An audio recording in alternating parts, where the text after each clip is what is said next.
Yeah,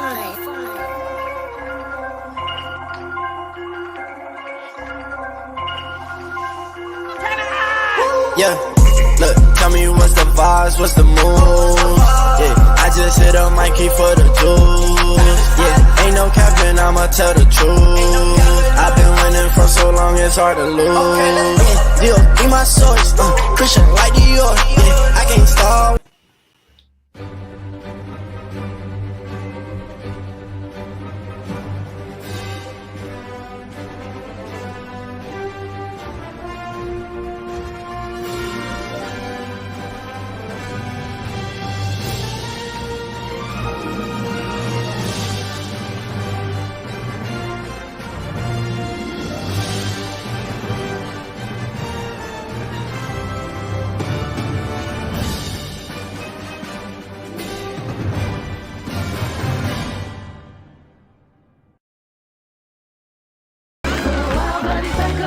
Y'all tell anybody I'll kill you!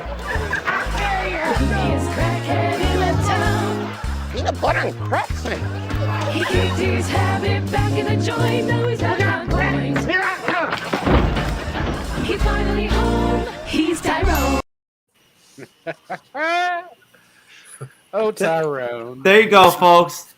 My hero, your hero, a big role model of the black community these days, Tyrone Biggins himself. Start the show off as usual, because only here on the MCU'S Bleeding Edge YouTube channel and podcast do we actually care about things like humor and actually entertaining people, as opposed to just kicking it on some weak shit. So, anyways. As always, since this is the main Wednesday edition of the MCU'S Bleeding Edge, I am here with my esteemed veteran YouTuber co-host, Cyberneticshark himself, in person, with his really awesome Miss Marvel green screen effect going on and whatnot. And Cyber, I am sad to say that I'm not sure what happened on your end, but my Miss Marvel t-shirts didn't come through. Yours didn't? No, they sent me an email and told me that they had to cancel the order because they didn't have them in stock or something like that. I got mine. Yeah, I didn't get mine. I wish I would have. I would have wore it tonight. It's all right. I'll reorder them again. So either way. Oh, there we go, baby. I love it. It looks awesome. Hey, you know what? One thing I got to say about that Miss Marvel logo, it's great. It looks good on a shirt and everything and whatnot. It does. It's a good logo. Anyways, folks, on the panel this evening with Cyberneticshark, since I am, of course, moderating tonight, is I guess, third-time guest on the Bleeding Edge, Justin Hurst, who is a longtime Marvel comic book collector, a current Marvel comic book collector, a experienced guest on other podcasts and whatnot and everything, and a friend of mine, and eventually, I'm sure, probably ending up becoming a regular on the Bleeding Edge. What's up, Justin? How you doing? You know what? I'm great. What up? I'm noticing some interesting audio feedback that's going on, but I'm going to play with the audio and see if I can fix that. We got Nate the Great here. I'm not sure. There's no way to target it. We got Nate the Great here. Nate, of course, is a creator at the Minds of Creativity Network that we were also a part of. He is the host of the With Great Power podcast. I cannot keep track of all the different shows that he's talking about wanting to do. He also is the owner and host of his YouTube channel, which, if I remember correctly, Nate, is called what? My content's so good, I don't even need a title. Pretty much. Yeah, that's it. My content's so great, I don't even need a title. That's right. That is his YouTube channel. It's a fucking awesome name. I just need comments. That's right. And also, new to the show, we have Joe. Now, Joe, I'm going to go ahead and toss to you and let you go ahead and introduce yourself and whatnot and everything. It's just your first time on the show. And I don't have your bona fides. And please feel free to go ahead and mention the show that you're going to be starting up here soon. Sure. So I'm not new to the podcast world. You might know me from the Monday Love podcast. We're on 3 seasons, 130 episodes of interviewing music talent from across the country. I've got the Dave and Joe versus the Multiverse of Badass that's getting ready to start like any day now. And then I got the Boss Dog show that is also starting around the same time. We're getting all the scheduling and all that worked into place. And I'm also a lead singer of a rock band called Hallville and toured the country. So a little bit of all kind of stuff. There we go. And we are, of course, here to do a review of the Miss Marvel. Good to know. We're here to do a review of Miss Marvel episode 3. After that, we're going to wrap up the show with a segment that's going to be a Phase 5 preview, kind of a mini segment. I'm doing a Phase 5 preview. And then, as I was talking to my co-host Cyberneticshark today, I think probably down the road we're going to end up putting together like a legit full span, like long-term show where I'll put some actual time and effort into it and whatnot. And we'll really break Phase 5 down. Because there's a lot of interesting shit that's going to go down in Phase 5. And I'll be honest with you, I think that a lot of people that may be a little bit disappointed right now in the fandom with Marvel Studios are probably going to be a lot happier when we get to Phase 5 and we get some of the stuff that's going to come out. I do. I think when Fantastic Four comes out, that's going to be a game changer. Game changer. Yeah. I think that's definitely going to change the direction of, like, the whole direction of the MCU at that point. So they're very interesting to think about, but let's focus on Kamala Khan and Miss Marvel tonight for right now. So, essentially, in episode 3, coming off of the end of episode 2, we had Kamala meet Cameron's mom. They saved her from damage control, who are like essentially pursuing her. I guess because she's a gifted or whatever you want to call it, superpowered individual or whatever and whatnot. They seem to be hunting her for some reason. I cannot at this point. I'm not really sure accurately why or what they want with her and whatnot, or how they suddenly became in the business of doing that kind of stuff, but I'm sure probably by the end of the series we'll probably have more to work with that. We end up with her ending up actually meeting the clandestines, essentially, after an opening scene where we get a throwback, like a flashback, to what I believe is members of the clandestines finding the bangle. Essentially, I think in like Egypt. Where were they? Cyber. Pakistan. I think they said India, right? India. Yeah. Okay. India. Okay, so they were in India, yes, and they were in the 1940s.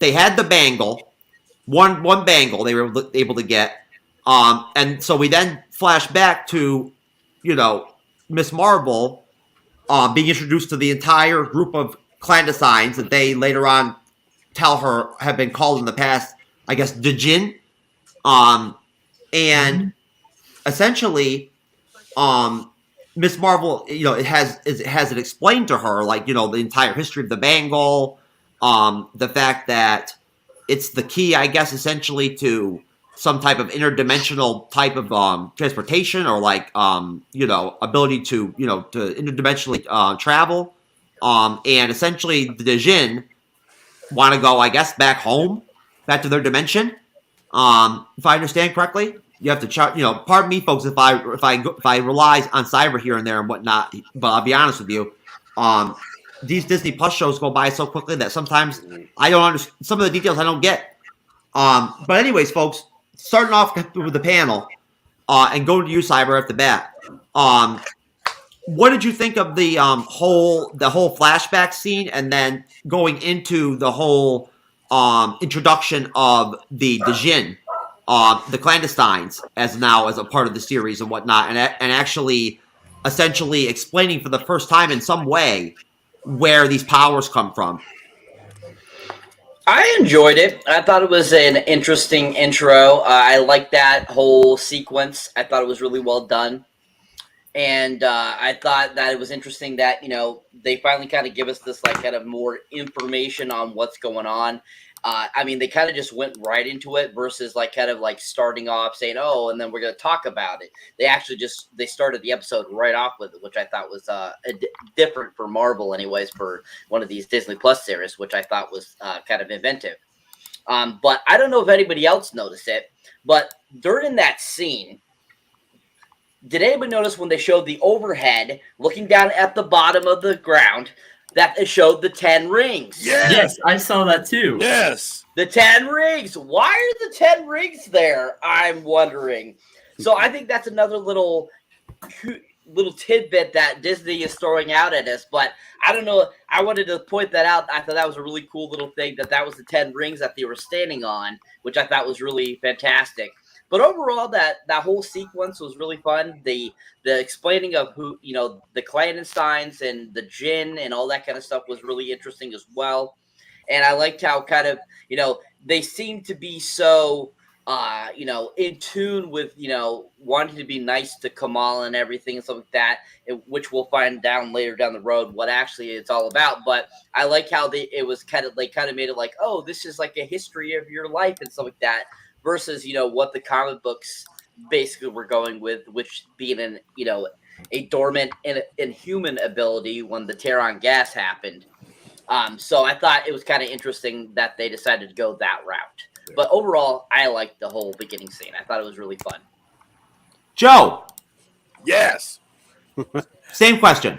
I liked it. I like how they tried to tie in some history when the British invaded India and Pakistan. So they're trying to, attach it to real life. And then, the 10 rings, once I seen that, I was like, oh. And another thing I noticed, what was the blue hand? Who is the blue hand that they pulled the bangle off of? So I thought that whole sequence was really well made. I think the whole show has done really good at dropping stories, and I think that flashback was necessary to see, what these new people are and the Jinn and their background, and I thought it was really great. I really loved it. Nate. I'm sorry, let's just solve the comments. So I was kind of wondering about who that blue hand was, even though I just saw it for a second. And yes, to answer your question, I did, however, look at the 10 rings, and I noticed that as well, which I'm wondering it has to do some sort of connection, probably with the end post-credit scene where Bruce Banner's Hulk and Brie Larson's Captain Marvel ended up appearing and talking a little bit about the 10 rings. I'm wondering, hey, what if they might make an appearance in this upcoming Marvel's film? Okay. Most definitely. All right, Justin. It drove me crazy. It drove me absolutely crazy. I guess I'm so used to the comic book storyline that throwing one of Thor's villains in to explain these new powers was a bit of a reach for me. But honestly, it was fun.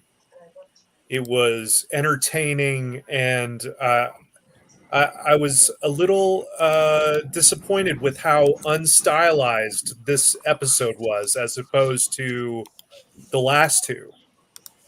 The last two were cool and stylish and poppy, and this one was a lot more dry. The storytelling was a lot more dry. It was a lot more direct. So, but not that I didn't enjoy it, though. I did enjoy it, and I'm interested to see where they take this Jinn thing and how they diverge from her inhuman powers. Yeah, I think that that's a really good point to make, Justin. I think that it's interesting that we're finally getting an opportunity to have some kind of explanation or something to work with in terms of what these powers or what their origin is and how they want to, where they want to take the story in terms of, we've been wondering, I guess, almost, behind the scenes, how are they going to explain all this? How's this all going to make sense? Now, in terms of myself personally, as I'm checking out these ads or whatever here in the comment section that sound really interesting to me. Naked, HD, XYZ, delete Tinder. We have sex cheaper. Okay, hey, you know what? I mean, sex cheaper is always good. So, I may actually have to check one of those links out after the end of the show and see what's up with that shit. You know what I mean? Might be cool. But, anyways, besides that, we'll worry about that later. Got to focus on the important shit here. I think that they could have done worse as far as like like an origin story, I guess, right? Than the Jinn or whatever, it could have been fucking like what's his name from Star Wars again, like we were talking about earlier before in the studio. Jar Jar Binks could have been like the how she got her powers or whatever through Jar Jar in some way or whatever, Now that would have been freaking interesting. This whole Star Wars theory about I'm telling becoming a Sith Lord. Yeah, that would have been something else if at the end of episode 2 of Miss Marvel, it was Jar Jar in the car rescuing her and shit. For it. Miss Marvel versus Jar Jar. Yeah, I can just imagine it. So Jar Jar smoker. They should really throw Jar Jar into the MCU real quick and whatnot to see what comes out of that. You know what I'm saying? Change things up. Yeah, I'm telling you. I mean, seriously. Howard the Duck is like a pimp compared to freaking Jar Jar, man.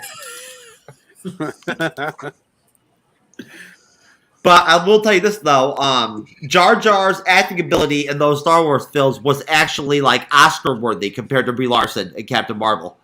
So just to be clear, even Jar Jar could not have saved Captain Marvel. I think the only reason the Captain Marvel made over $1 billion is because Marvel Studios paid like $800 million of it. They're on their own. That's where it came up. That's what it came up with. But anyways, so moving on. Yes, the 10 rings. That's, you know what, Cyber, honestly, I don't know what to say about the 10 rings deal. Where the hell the 10 rings aspect comes into the story, I do not get at this point. I have no theories. I don't. But it's interesting. You know what I mean? Like, it would be interesting if they freaking decided to actually somehow insert what's her name? Shang-Chi's sister, into this whole deal in some way. You know what I mean? Have her be involved. Well, she is supposed to be getting her own TV series too. Oh, she is. Oh, really? Yeah, she's supposed to be getting her own TV series. Yeah. Oh, okay. I didn't know that. Is it going to be her? Is it going to be her own series, or is it going to be a 10 Rings series? It's going to be a 10 Rings series because she's now the leader of the 10 Rings after her father died. But that's pretty much what the premise of it is it's about the rebuilding of the 10 Rings. Okay. Yeah, most definitely. And it's driving me crazy. I'm trying to remember what the hell her name is. My only theory about the 10 Rings is that it has some sort of that little thing has some sort of connection with the end credit scene in that movie. That's my only theory. Zhu Zheling. I don't even think it's considered a theory. What's that? What is that, Nate? That are you talking about the end credit scene of Shang-Chi? End credit scene of Shang-Chi. It has something to do with this. I just can't figure out what it is. Once he got those on, it started sending out a beacon to something. So, yeah, that beacon was actually the geographic location of the Swinger BDSM event that I have planned for later this year. That's what that was actually about, just to be clear. That's going to be an interesting addition to Phase 4. Invite. I don't know what you would call that going in that direction. How you would describe that with Phase 4, but either way, it would definitely be interesting. Not Disney Plus approved though. So then we get a scene after that, of course, where she's with Bruno, who is like the man in this episode. I'm loving Bruno. He's becoming more and more popular to me, to the point where he may end up actually winning the Monica Rambeau Award by the end of the series. It's possible. Either way, so we get a scene with her and Bruno, and essentially she talks to him about the Dijin, and Cameron being one of them, and then being clandestines, and what they're trying to do, how they want her help, to go back to their dimension or whatever. He name drops Eric Selvig at one point, which was a nice little, connective tissue or whatever, I guess, to the episode and whatnot. Nice to see. I don't. Well, that happens, Nate. You know what I'm saying? But anyways, no, honestly, Nate, that may have something to do with some of the playing around that I've been doing with Facebook Gaming Live and stuff like that and whatnot, and the MCU's Bleeding Edge Facebook page. But we can talk about that later. No, so either way, moving on from that, I'd rather interlink into the next scene because I feel like it's better to just talk about this whole section. We then get Damage Control showing up to actually search the mosque that the family attends, the Islamic mosque, and essentially they want to search the premises for, Light Girl or whatever the hell I forget what they're calling her. Nightlight. Nightlight, and Night Monkey. Like Night Monkey. Yes, essentially. And it sounds like a 5-year-old made that. So, and basically, what's her name? If I remember the name of the character, Kamala's friend, Nakia, steps in and whatnot and everything, and and tells the damage control people that they have no search warrant or whatever and whatnot, or no grounds to search the mosque and everything and whatnot, and damage control goes away. Now, if you don't have a lot to give us on this, I don't blame you guys. But going to the panel, start with you, Joe. Anything you took out of, I guess, the scene with Bruno and Kamala where they get together in her room and whatnot, and then the damage control deal, going to try to search for the mosque? Mm-hmm.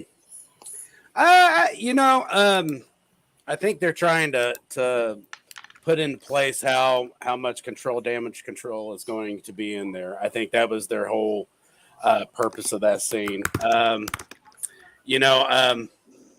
As far as the show with that, I think they're still establishing the sexual connection, frustration between Camilla and Bruno. That's best friends, but he loves her. He wants to be there. MJ, Peter Parker, kind of, you got that love connection. So I think that whole scene was kind of trying to flux on the connection between them two and trying to put a place for the damage control in the show and in the MCU for the matter. So that's about what I got for that. All right, Nate, anything to give us on that? Yeah, sorry, I did unmute the mic and I pressed the wrong button. That's okay. So I think that, I kind of think how they ended that scene was kind of awesome. Can't really come in and she's all, you can't really come in without a warrant and all this kinds of stuff. Voting board representative, that kind of stuff. And the very last line that the leader of the mosque, and I keep thinking his name, next time take off your shoes. Well, I have two things to say about that. One, that was funny because of the whole religious culture and all that. And two, I have a really good feeling that he might know that Kamala is the superhero that they're talking about. Okay. Most definitely. Justin, anything to add? No, I think Nate's right. I think that I think he's figured out that she's the one. I mean, it's not like she was hidden that much, but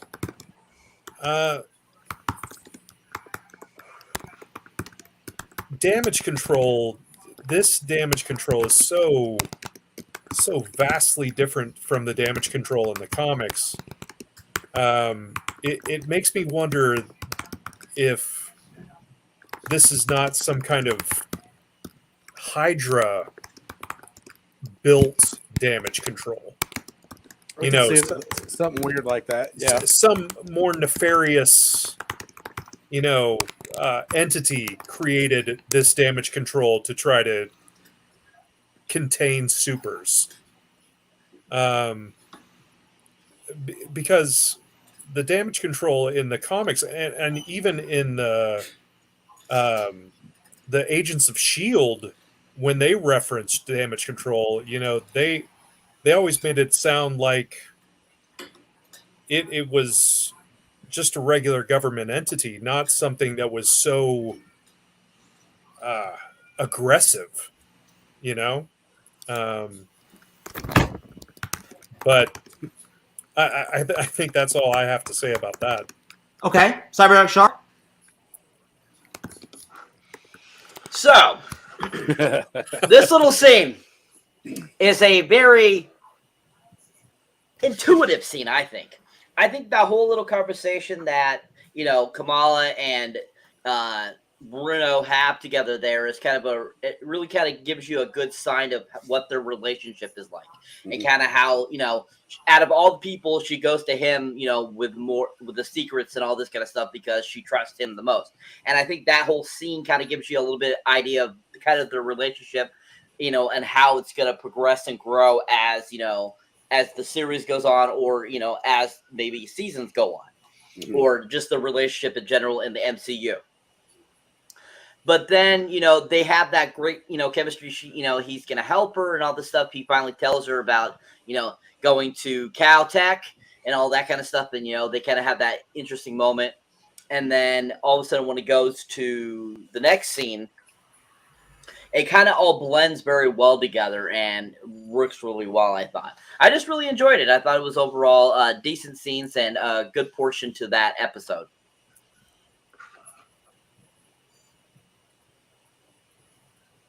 You're muted, Jeff. There we go. Sorry about that. I apologize. Anyways, yeah, most definitely. I agree with you on that, Cyber. Again, before I move on to the next actual section of the episode, I think I'm going to go ahead and throw in the Miss Marvel trailer really quick and get it out of the way and whatnot. It's a good trailer. I enjoy watching it and whatnot. So, here we go.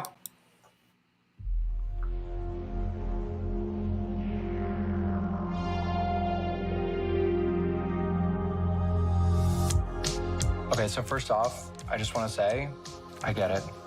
You get what? High school. Kamala. Another adventure shirt. Cute. She thinks I'm some kind of weirdo. You are a weirdo. Boys. Excuse me? Yeah. You're kind of on my shit. Sorry. But you're staring out the window in your little fantasy land. Kamala, hey! Already? Really? Come on, like... Do I have to figure out my whole future before lunch, or is there, like... Maybe they're right. I spend too much time in fantasy land. That is not you. It's not really the brown girls from Jersey City who save the world. That's the fantasy, too. Did something happen to you? No, why? Did you hear something? Kamala? What does it feel like? Cosmic. I always thought I wanted this kind of life, but I never imagined any of this. Do you know what you are?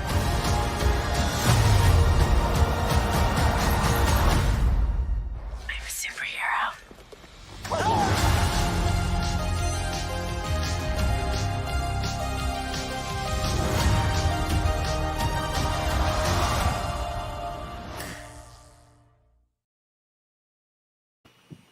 That trailer is so well shot, and I absolutely just, for the life of me, I cannot get enough of that final scene where you see her on top of that light post and everything and whatnot. It's literally like epic, almost. Yeah. You know, it's just a great shot. And I'm not sure if that comes from the comics or not, or something like that. It's from okay. 3. Yeah. Yes, and you know what? I just want to mention real quick, folks, that Cyber and I were talking before the show and whatnot. Well, Cyber was talking to me about the fact that we really need to make an effort on here to get into the actual Miss Marvel comic book run that this series is based on. And I think that when we come in to do the episode 4 review next Wednesday, we probably will have a segment prepared at that point to go ahead and dig right into the comic and whatnot and everything and make some connections. So look forward to that. Come back for that and whatnot too. You know, Expect Wolverine. Yes, and who knows? Maybe that will also be, maybe that will also be the week I can actually unveil some like a brief clip of my new reaction video I'm going to do, so where I smoke crack on YouTube. Yeah, as a reaction video. You know, because we're always looking to do unique shit here on the Bleeding Edge, so why not, right? Nate, you got to go, brother. Yeah, but I want to see one more prediction that I have. Okay. Even though we haven't gotten to this part yet, I think that Kamala's mother might also be Jen. Because it is part of that line. Oh, and Kamala's brother as well. And maybe she has a penis, too. I think her mom, I don't know if I agree if that is Jen, but I think she knows, because, like, if you notice how she reacts when she's seen the bangle, like, she was like, oh, that needs to get put up. You know what? Matter of fact, Camilla, you need to come with me, go to the store, and we're going to run these errands, and you need to go put this up so you ain't got nothing to do with it. So I think she knows of either something about it or that it does have something to do with their family. Okay. All right. Okay, Nate. Hey, that was a really clean release there with Nate. Sorry, Nate. I do want to say something else that we spoke about earlier. We were talking about, I think Justin touched on it. The part that this episode was kind of dry. that one thing I noticed, it didn't have all that extra animation. Mm-hmm. You know, every episode you had crazy animation stuff on the back walls and the backdrops, and this one didn't have that. Well, I can tell you right now. I can tell you right now what would have lubricated this episode, but I'm going to keep that for a private conversation between me and you, Joe. This show is sponsored by KY. That's right. And I'll save my my recent story on how the time I recently spent with the Tuscans. You know, working on my translation research for when I become a translator for the Sand People. Later on, you know, I'm working on that. That's gonna be my next career, my next side hustle. Gonna be hanging out on Tatooine and shit for a minute and whatnot. Hand gestures. Yep. It'll be interesting. And of course, I will make sure that I get some footage of that so I can play on the Bleeding Edge. It will definitely be interesting. Me with the Sand People has got to be interesting. I'm telling you right now. So moving on into the show, into the episode and whatnot and everything. Again, I think it'll be very interesting to see in episode 4 if maybe they give us a little bit more to work with damage control and kind of maybe like, you know, who's running that operation maybe, you know, who's behind the scenes, you know, like who's in charge maybe, and kind of maybe if there's some interconnectivity there, like with damage control, you know, with some other aspect of the Marvel Cinematic Universe from the past or something, or... Well, I know that one officer was in No Way Home, right? The lead. I'm not sure exactly his role. I believe he was in No Way Home when they had Spider-Man in the lockup. Okay, good point. Yeah, so I mean, who knows? Well, you know, I mean, in No Way Home, wasn't he playing a cop? He was. I think he was in kind of trying to get some information from Spider-Man. Okay. Yeah, I mean, hey, no, listen, Joe, great job, good eye. Way to point that out. That's definitely very important and very poignant. You know what I mean? Especially at a time right now when we have been having conversations here on the Bleeding Edge, both during the show and behind the scenes.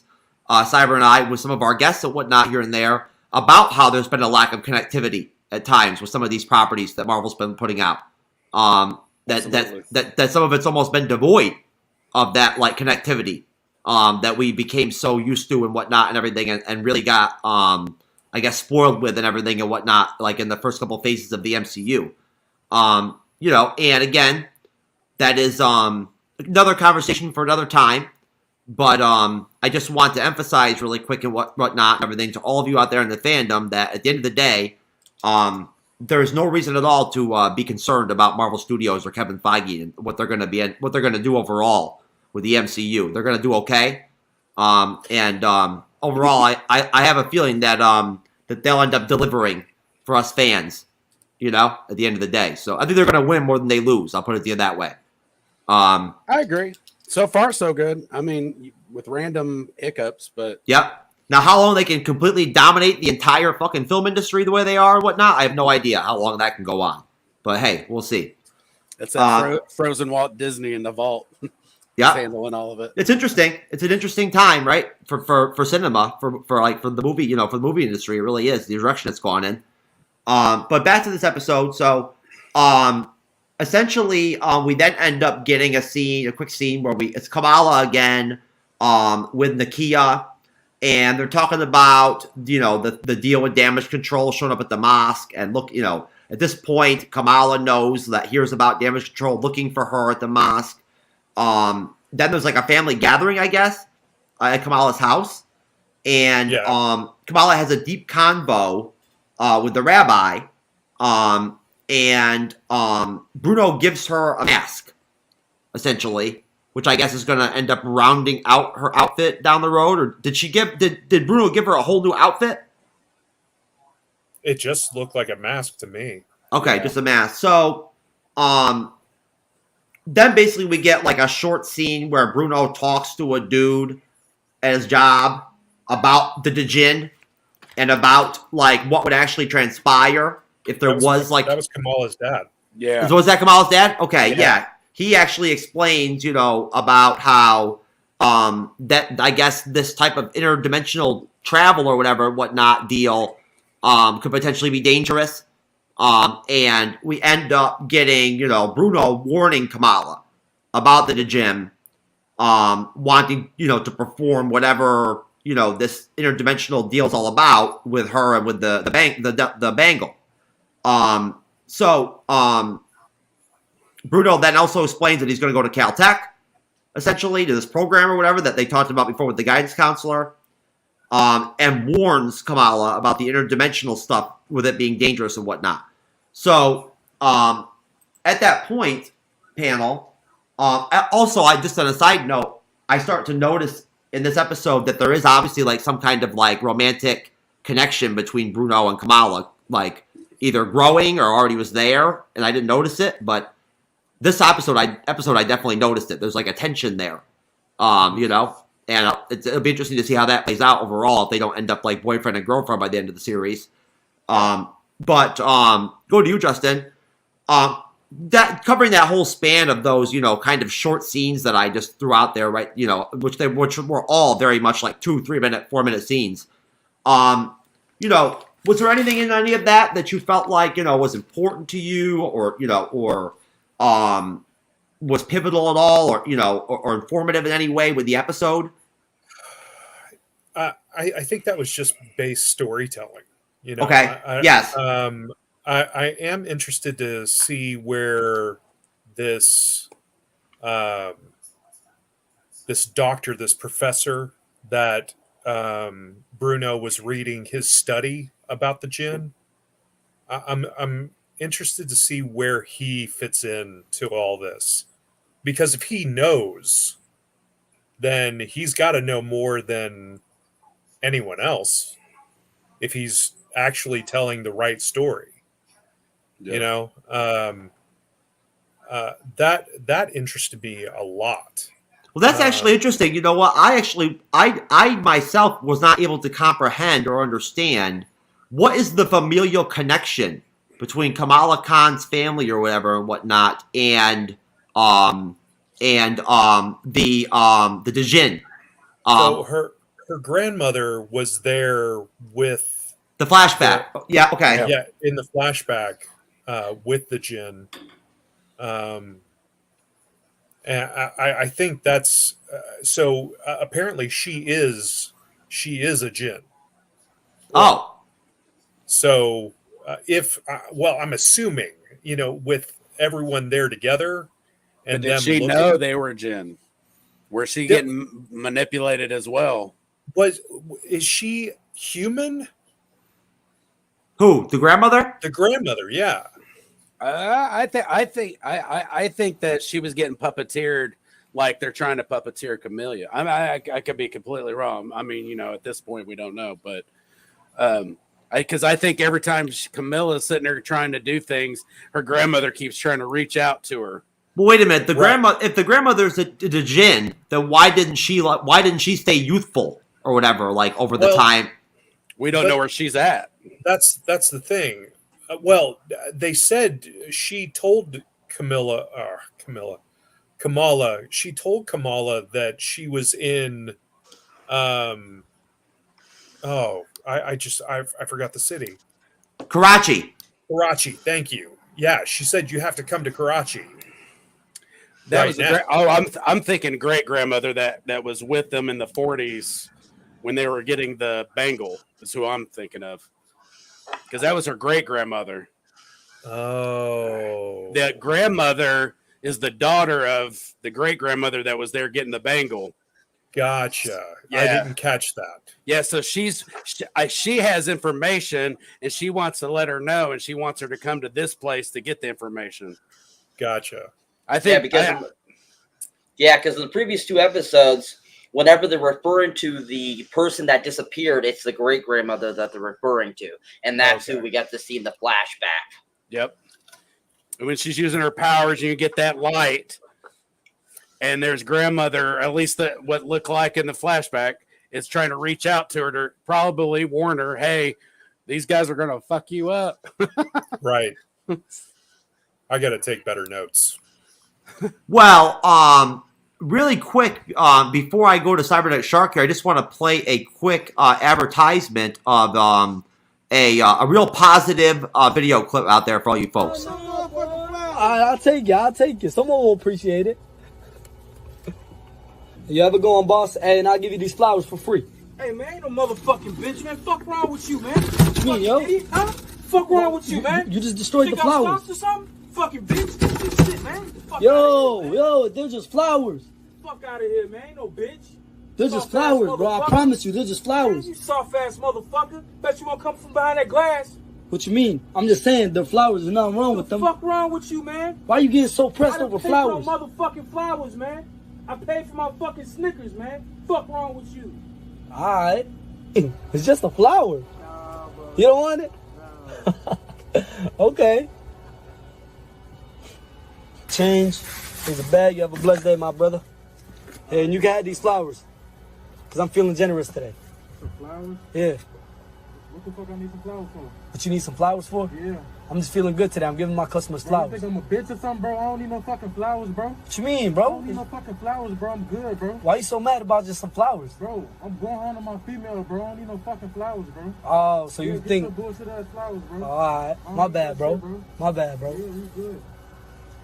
But you look like you're having a bad day. That's right, folks. Obviously, giving people those flowers at that store was not positive for them. They did not enjoy it, the experience and whatnot and everything, The one guy was so offended by the flowers, he was ready to fight the dude. You know what I'm saying? Like, straight up. You know what I mean? Like, yo, that is one masculine dude right there, man. When you give him some goddamn flowers, he's trying to fight a motherfucker over it. You know what I'm saying? That is some really being secure with your masculinity right there. And that's my hero right there, man. But anyways, very interesting, very informative, and educational video clip there.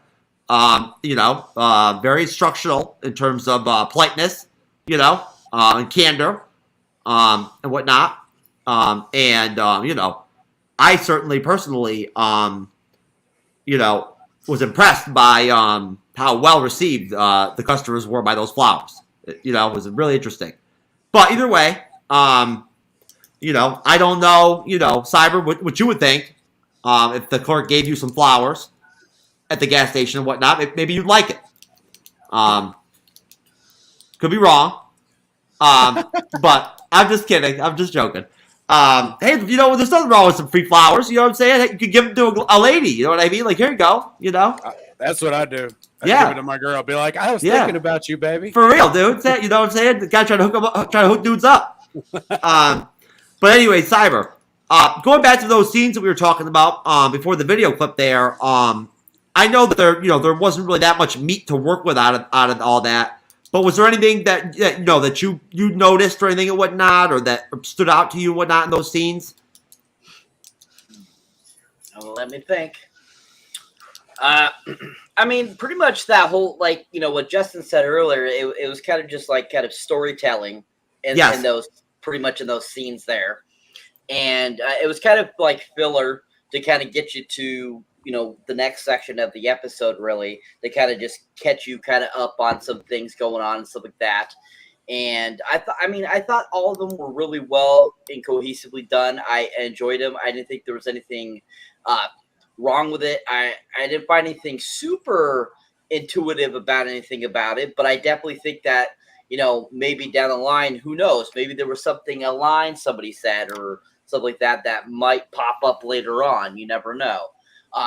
But overall, I thought it was a nice little good, progress of the episode, and definitely was enjoyable. And I enjoyed the camaraderie between Bruno and Kamala and their scene together, and just kind of like her interaction with the priest guy too as well. I thought was really interactive as well.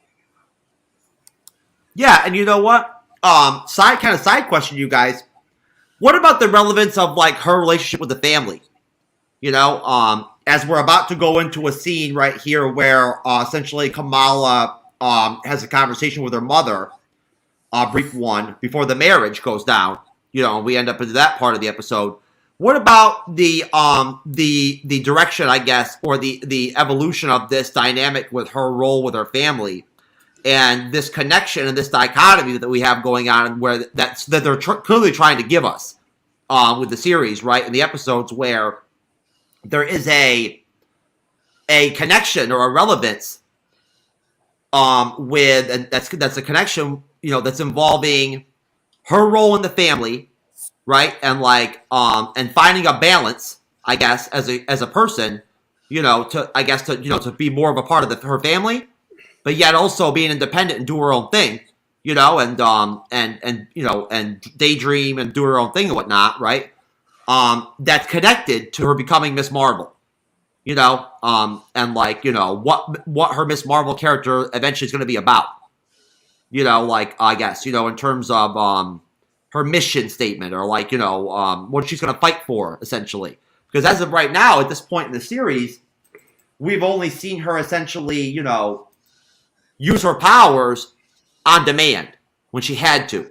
You know what I mean? There's not been much preparing or planning really going into it when it's going on. Other than when they did that one training session with her and Bruno and whatnot. At this point in the series, we really haven't gotten a moment yet where, for one thing, where she's actually been in her real costume, her full costume and whatnot and everything, and actually kind of acknowledged herself as Miss Marvel, right? With some type of ethos, behind it. You know what I mean? Besides, her love for Captain Marvel. So, going back to you, Cyber, what do you think about that whole dichotomy and the fact that they're putting that out there in the series and whatnot as such an important aspect?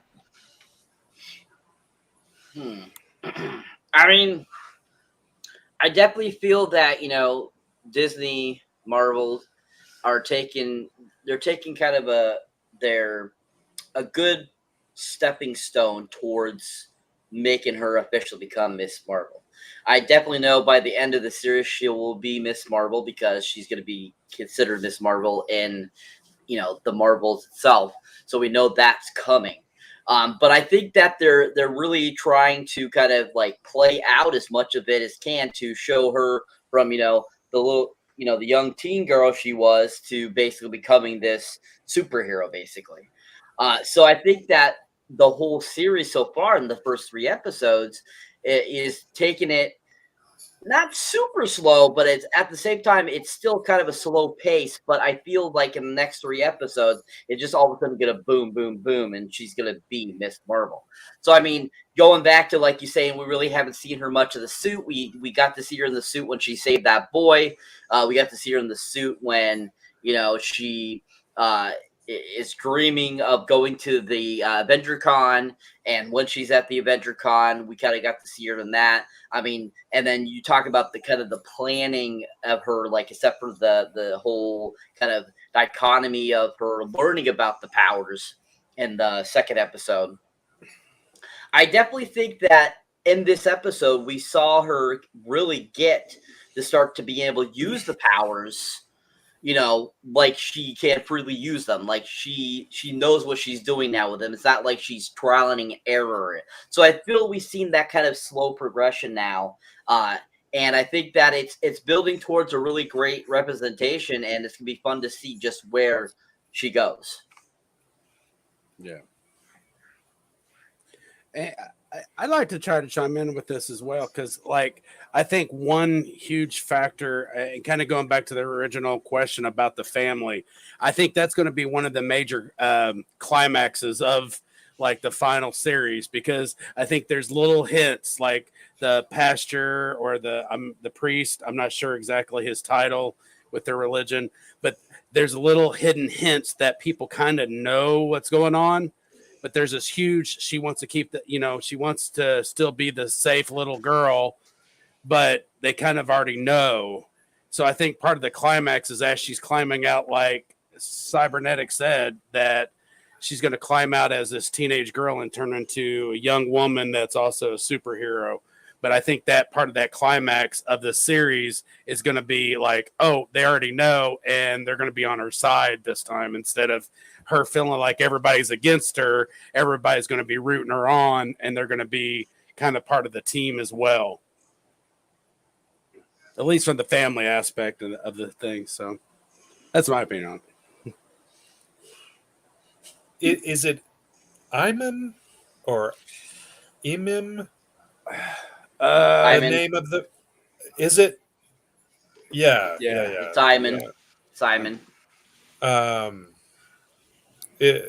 So honestly, I think this is just generic coming of age storytelling. I don't think that they have to set up different antagonists in her story to make the story progress. So I think that the family thing it plays such a big role in Muslim culture. Yep. And they wanted to show you that by the whole wedding scene, and I agree. Her brother's wife or her brother's fiance asking, is this all your family? Mm-hmm. I think that they were just wanting to make sure that you understood how important family was to her and the religion, and just so that we understood a cultural thing. Yeah. I honestly don't think there's a huge thing to be grasped from this, but I love it.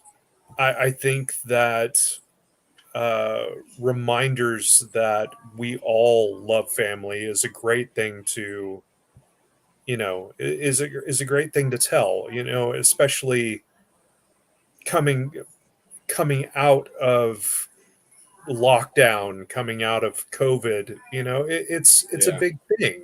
This is very important that we're able to do these things again. Yeah. Honestly, I think that's as much as they're trying to push.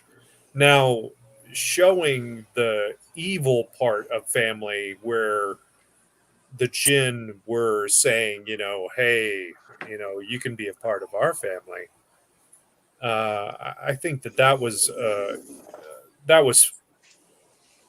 a bit more dark. I think I like that. I liked them showing both sides of this. Yeah. Go ahead. And looking at the jinn, if you kind of research some of their background, they're kind of looked at like they're actually. I mean, if the storyline does this or not, but they're kind of off of a genie kind of story that they're supposedly able to grant wishes on top of that, and it's kind of where their background's supposed to go. So it'd be interesting to see how those connect. See where it's kind of hard because sometimes Disney MCU will take a turn that's not in the comics, and you go research and stuff, and it's like it doesn't happen. But the Jinn were like demonic genies. Right. So it'll be interesting to see how much of the genie aspect that they kind of push into that. I don't know. The Muslim boogeyman. Yeah. And somehow I think this is still going to tie into Moon Knight. There's a lot of I don't know. I feel like there's this kind of background god thing going on. And when you got Thor and you got the god butcher getting ready to come through, I don't know. I feel like that's how they're going to start kind of tying everything in. So I feel like there's going to Justin had mentioned to me recently that in the comics they're actually going to be teaming up Moon Knight with Miss Marvel. Yes. So Yeah, there's a one I've seen shot that. they're about to put out that is Moon Knight and Miss Marvel. And that has to be Disney saying, hey, look at this. How Sure. would you like this to be on the screen? Yeah, because it'll probably end up like the chemistry will be like this. Hot D. It'll be a little bit. That'll be very emblematic of like the relationship Oh man. between Moon Knight and Miss Marvel. Cyber, you glad I brought that clip back? Oh yes, I love it so much. That's one of Cyber's favorites. Of course, supporting women and equality and everything and whatnot on the bleeding edge every day. Obviously, with that clip. No, I think that you guys all make good points. I think that honestly, I do not know how logically it's going to make sense or how it's going to work out in the comics when they throw Moon Knight and Miss Marvel together, to be honest with you. Even though I have not read the Miss Marvel comic book, I don't know, based on what I know about the character, I don't see how that's a good fit, personally. But hey, you never know. She freaks out every time she sees a new person on her superhero list. In Miss Marvel, in the comic book, the first one she meets is Wolverine. And she freaks out. She was like, "Oh my God, it's Wolverine!" She wants to take a selfie with him. That's great. Well, I'll wait until the comic book episode. I'll tell you this right now. At the mid-season mark of the series of Miss Marvel, right now, I'd have to say that I feel like the series has performed legitimately, probably almost equally at the same level in terms of quality of the episodes as Moon Knight. I don't think Moon Knight was really any better, to tell you the truth, than what we've gotten from Miss Marvel so far. Episode 3 of Miss Marvel, what we're about to get into, the marriage scene and the fight scene there and the action scenes and shit and whatnot was awesome. It really was. It was really cool. Well done. Well choreographed and whatnot and everything, The Djinn villains were cool. Honestly, no. Justin, honestly, to tell you the truth, let me be realistic. Overall, the Moon Knight I find about as quality as what I've seen in Miss Marvel so far. At episode 2 of Moon Knight, I thought everything was going great. Yeah. And then it just went downhill from there. So, I agree. But then again, that's another conversation. So we get into the wedding part of the episode. And of course, there's some really interesting and neat dancing going on and whatnot and everything. And Kamala dances at one point and everything. And we get to see Bruno dance, and he's got some definite skills. Actually, Bruno gives off a vibe to me he could seriously max some hoes if he wanted to tell you the truth. But either way, hopefully he'll do well over in California. God. We'll have to see. But we end up in the wedding scene when we get past the dancing and whatnot and the positive stuff. We get Cameron popping up. Excuse me.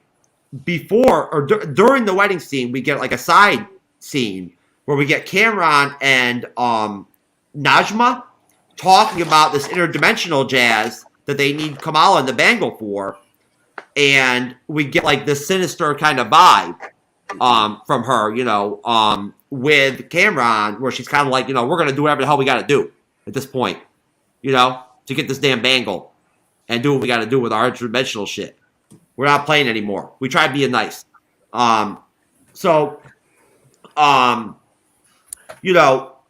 Essentially, we then get into Brown Jovi being the name of the band at the wedding, which is really cool. That was awesome. Yep. And I really started to notice like the crush tension between Bruno and Kamala during like some of the scenes in the wedding.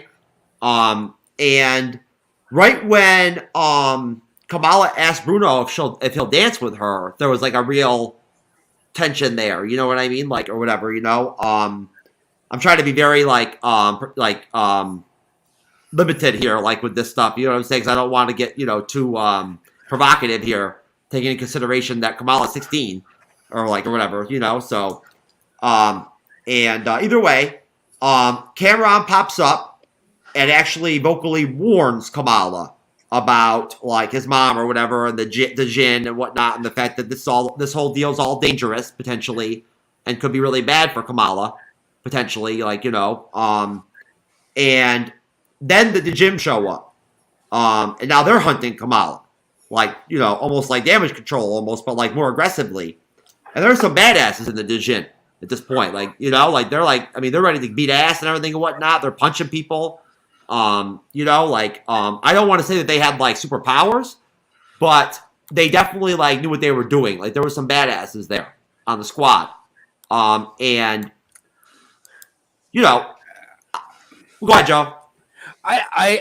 Okay, so you have these demonic genies, and they're just fighting like a couple, bouncers.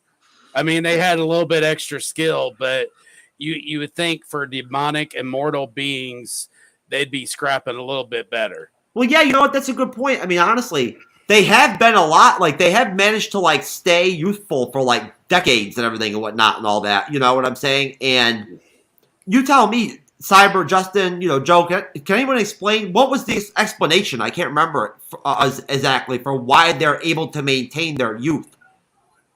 I don't think they said. I don't think they say. I think that's just part of the jinns. I think they're immortal beings, period. I think that's part of their thing, is they're immortals. Okay. And what I was wondering too was, I wonder what happens if you actually combine the two bangles. Like if Kamala was to get both of them. I was wondering that same thing. Yeah, I wonder what that happens. Where is the second one? Yeah. And is that going to become some type of pursuit of hers in the Marvel Cinematic Universe, where she's going to be going on some kind of search to get that second bangle? Is I guess part of the 10 rings. Yeah, Do they combine? Does that complete her powers or something like that? You know what I mean? And or is the wearer evil? Yep. Yeah. Yep. Or what is this dimension like that the djinn are from? What do they got going on over there? You know what I'm saying? What's that all about? After we just got done with the multiverse of madness and everything, now we're back to interdimensional shit again. I did not expect that from the Miss Marvel series. I gotta be honest with you. I did not anticipate there to be any interdimensional type activity going down in the series. And I'll be honest with you, it makes you wonder a little bit,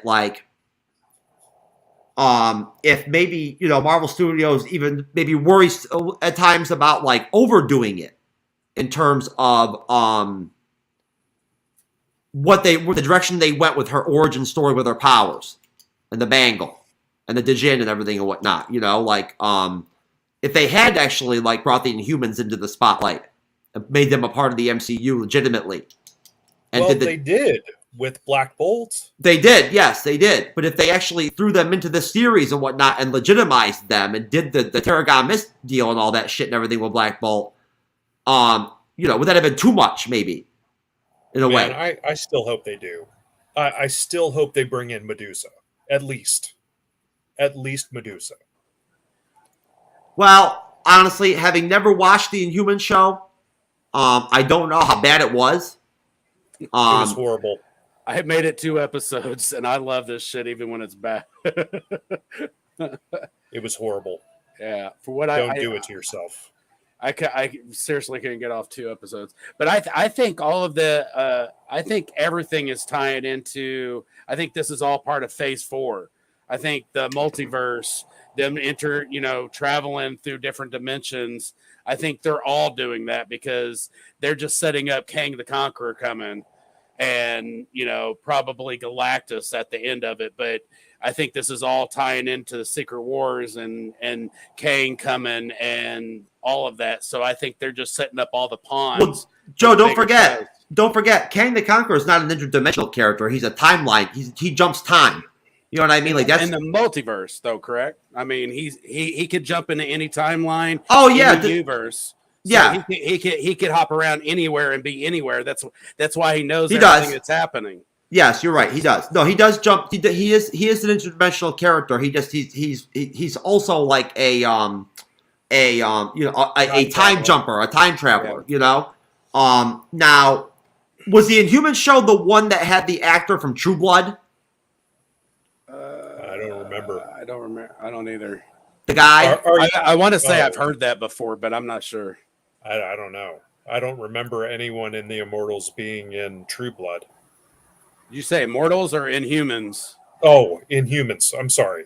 Okay, I know. I was just trying to look up real maybe quick. Maybe I'm thinking of a different series because I'm thinking of the guy Bill from True Blood. I know he was in a series that had to do with something with Marvel Comics. Was yeah, he was on Shield. Yeah, I'm not sure what it was. Maybe it had something to do with I'll look it up in just a minute. But okay, so basically going to the getting back to the episode.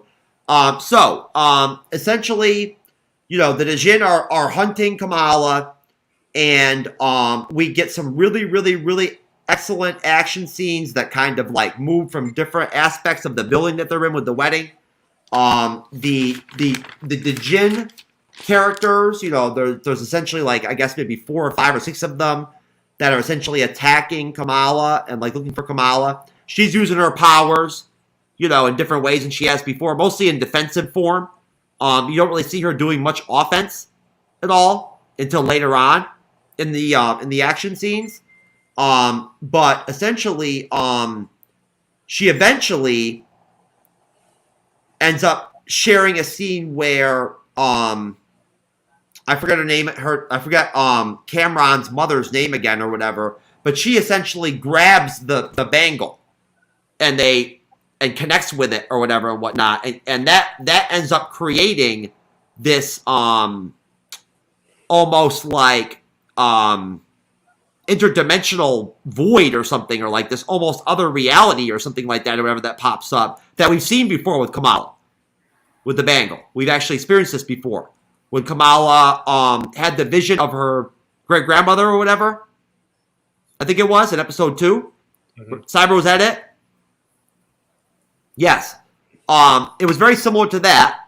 And we saw like some kind of train, as a part of it, which I didn't really know what that was about, to tell you the truth. I don't think they said. Yeah. And then essentially, before anything else could happen, Damage Control shows up. And they start arresting and grabbing all of the Djinn characters and whatnot and everything, who all of a sudden are not like demonic and powerful and everything, and can just be arrested. And like don't even fight back. You know what I mean? After they, they're like they got tired, I guess. They need a break. And but before that, Kamala actually did one of her like super punches that like she does in the comics where she blew up her fist. Yeah, first time. Yeah, and it looked great. Very well done. Looked great and very comic book accurate. And good tie-in to the comics too, for to finally see her actually, doing something that actually does relate to her comic book powers, right? So Damage Control shows up. That saves Kamala. Bruno gets his ass beat real quick by one of the Dijin real quick and whatnot. He's all jacked up. He's a little, he's a little bitch basically. At that point, going into that, Justin, what did you take out of that whole wedding scene and whatnot? What did you think of the action scenes? What did you think of Kamala using her powers again like that? It was her using her offensive powers for the first time with the fist. I mean, as a comic book fan, I was, that was the first time in the series I was just like, yes. That got me excited. As far as the Jinn go, man, I was really underwhelmed with how quickly Damage Control took them down. They were just like thugs at that point.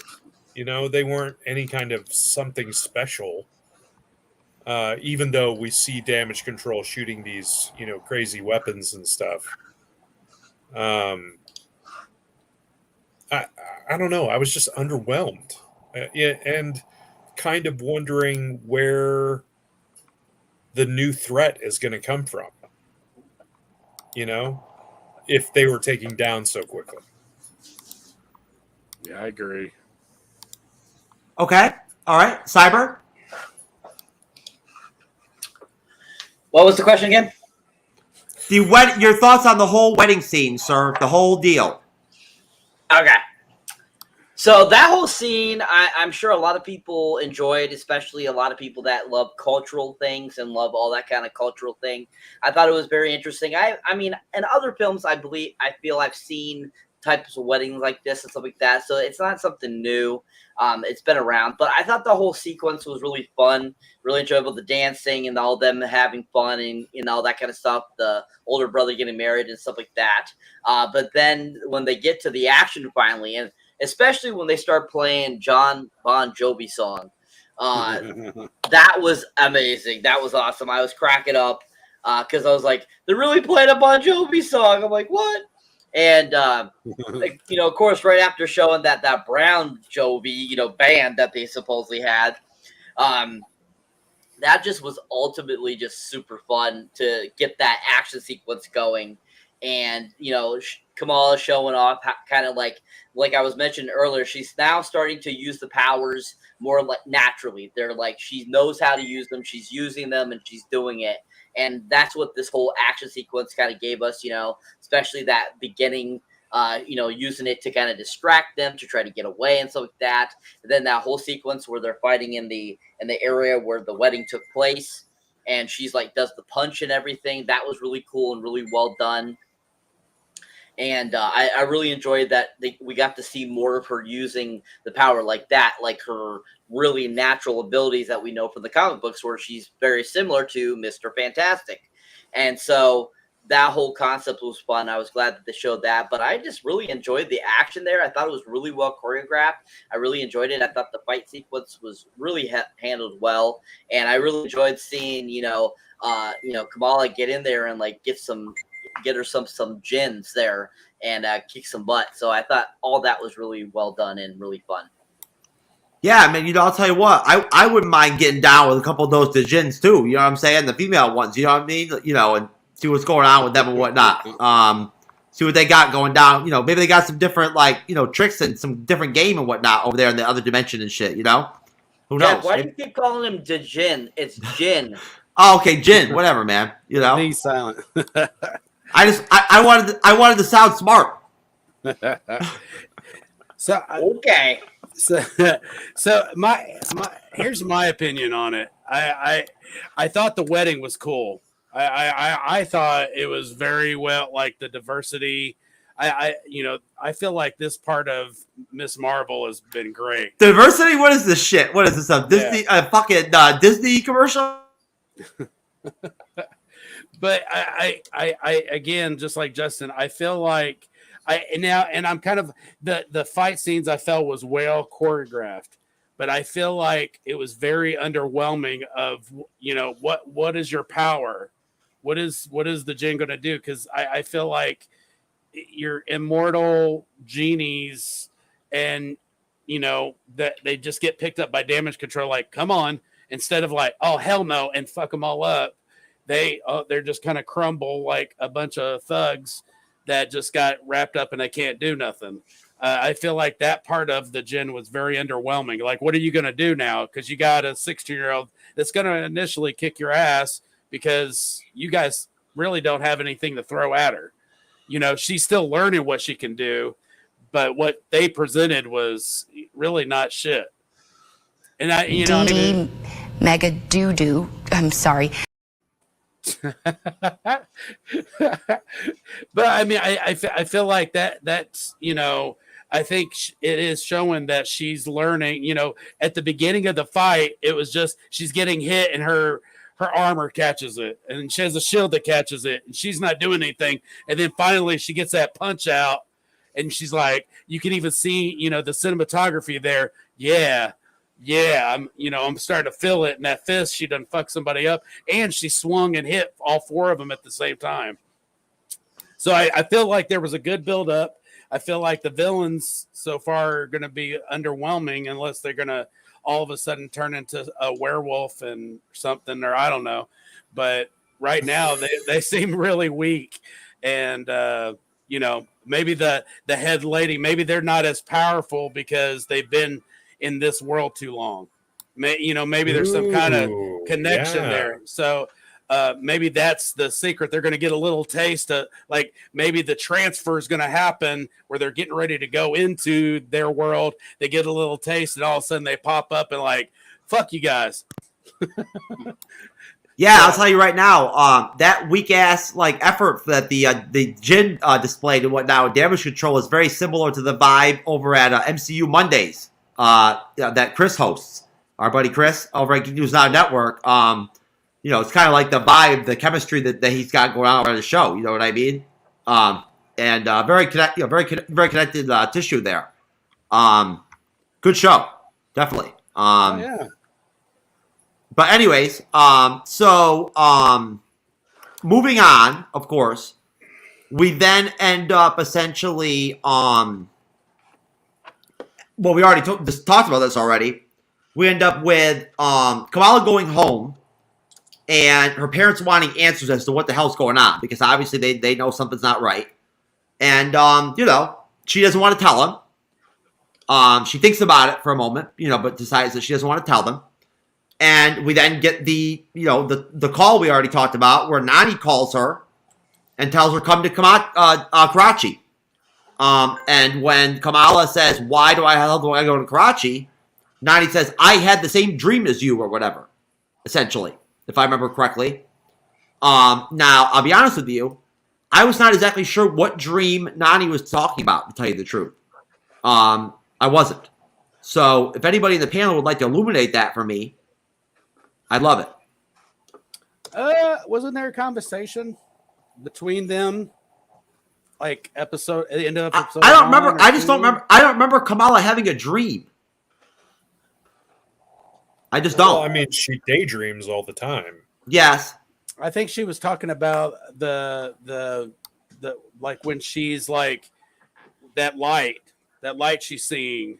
I think she's kind of more talking towards that, and I think she's labeling it a dream because she doesn't quite get it. Yeah, that ethereal like plane or whatever type deal that keeps popping up and whatnot. Eventually, like occasionally through the bangle. Yeah, and I think she was trying to say it without saying, "Hey, I got this thing on, and I keep seeing my great grandmother." I don't think she realizes that's who she's seeing. I think she's trying to figure it out, and Nana or Nana or Baba or Doo-Doo, whatever, she's all there. She's like, hey, let's talk about this dream, and I think, because I think there's an underlining that the family there's still some sort of, they know what the fuck's up, at least a little bit, maybe not the whole thing, but a little taste of that bangle is why great grandma's gone. We put it up because we didn't want nobody else to get fucked up by it. We don't talk about Bruno. We don't talk about this chick. I think Joe's right. I think he's absolutely correct. I think that the family knows more. The parents know more than they're telling. They know something about the history that was displayed in the flashback with the great grandmother and all that, and the relationship with the bangle. And they may not know about the djinn and all that, like necessarily, as in they don't know them personally, right? But obviously, we already know that the father's already aware of the djinn. And so basically, we then get, I guess, things kind of close out with, I guess, Kamala realizing that she's got to go to Karachi. And of course, I was thinking, how interesting it would be if in episode 4 she actually tries to go to Karachi and ends up getting sold into sex slavery. It goes to the series goes in a different direction, and it goes into this whole new deal where it then morphs into a quasi what was that one with Liam Neeson? Taken. It becomes Taken, right? For the rest of the series, right? And Bruno's out there hunting dudes to get her out of the sex trade. I say it now, Miss Marvel on OnlyFans. Hey, you know what? The Bleeding Edge is going to have an OnlyFans soon. She might as well have one too. There you go. Anyways, Cyber, what do you think, man? What are your thoughts on the final scene there with Grandma and her wanting to go to Karachi and the shared dream or the shared vision or whatever and whatnot? I liked how the episode ended. I enjoyed it. I liked that, finally the grandmother, finally said, I've been seeing what you've been seeing. I thought that was really clever, finally, that they gave that away, that the grandmother does know something. And that, it kind of leaves us on that kind of little bit of a cliffhanger there. Ooh, what's going to happen? And you're looking forward to it. So I really like how they ended the episode like that and give us that kind of that, ooh, I want to see the next episode badly.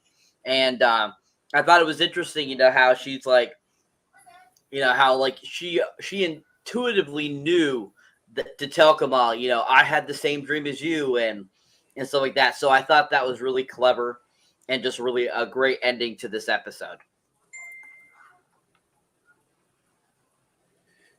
You're muted, Jeff.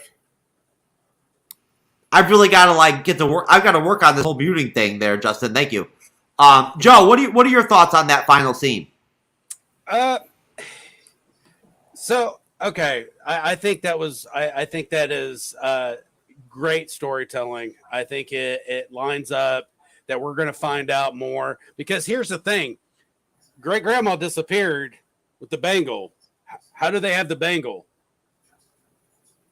Where is there any to me? Where the fuck, or is this the other bangle? Do we have half the bangle?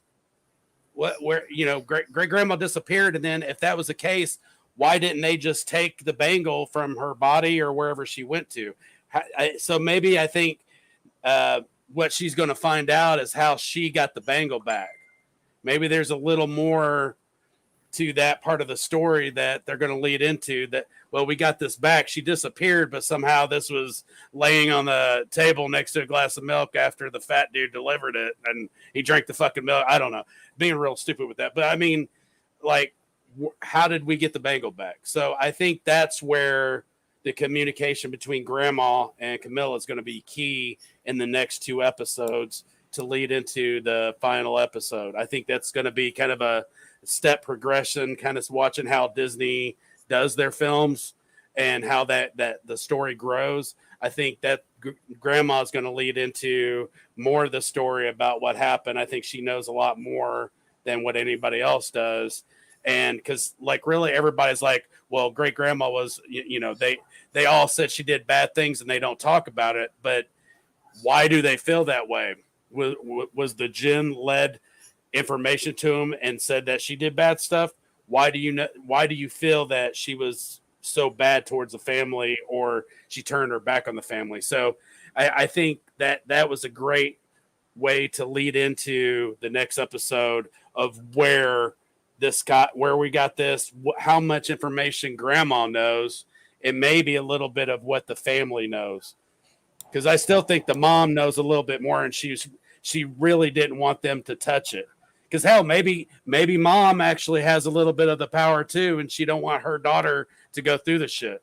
Because they did say Bruno said that when I scanned you, all this did was open up your inner superhero.